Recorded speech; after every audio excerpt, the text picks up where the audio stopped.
All right, so growing up, my mom always told me this phrase that's so cliche, and most of you guys have probably heard it so many times by your moms, if not other people, specifically women. Miss Adams has probably even told me this, and it's, if your friend jumps off a bridge, would you jump too? Now, to me, as a 12-year-old, the answer was always yes.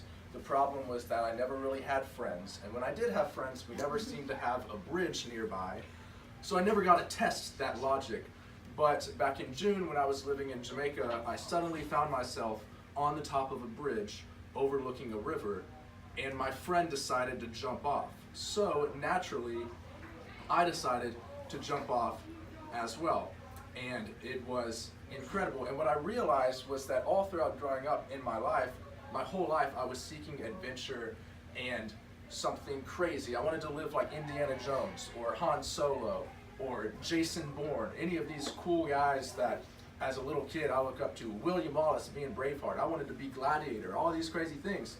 But all I did was play video games all day and watch Netflix movies about these guys who seemed to be living the dream, but in reality, I was just making up dreams in my head. But then this past summer, finally at 18 years old, I flew to another country by myself with a girl that I had never met before, and we lied to immigration that we were married so that we could get into the country easier and stay together.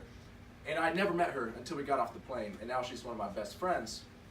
However, my point here is that if I hadn't jumped off that bridge, then I probably wouldn't be speaking here. Or I'd be speaking in here, but I'd be speaking about something different because, like I said, I didn't prepare this until 7 o'clock this morning while taking a shower.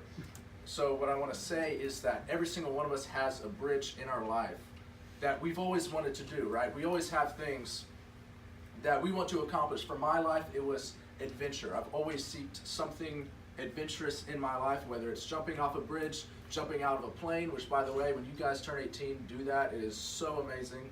Or scuba diving in the Indian Ocean, which I hope to do sometime in the future. I have this longing for adventure that I believe God has given me, and that God can use that desire to preach the gospel and to draw others into His glory. And every single one of us has some sort of desire and dream in our life. Maybe it's sports, maybe it's music, maybe it's some other passion that you have in your life. The problem, however, is when other people tell us that we can't do it, or that we can't seem to find reasons or ways to accomplish that. So we get discouraged and we go along with the flow and we seek societal success rather than biblical success, rather than pursuing the passions and desires that God has given us. So what I'm telling you is that if your friend jumps off a bridge, follow and jump after it, especially if there's water beneath. If it's like the interstate, don't do it, okay? But if there's water, jump. And even if there are no friends around and it's just you on top of that bridge, jump. Because more than likely, somebody's gonna jump after you and come along for the ride. And even if no one does jump, you can still say at the end of the day that you jumped off a bridge, and that's a pretty cool story. So that's all I've got.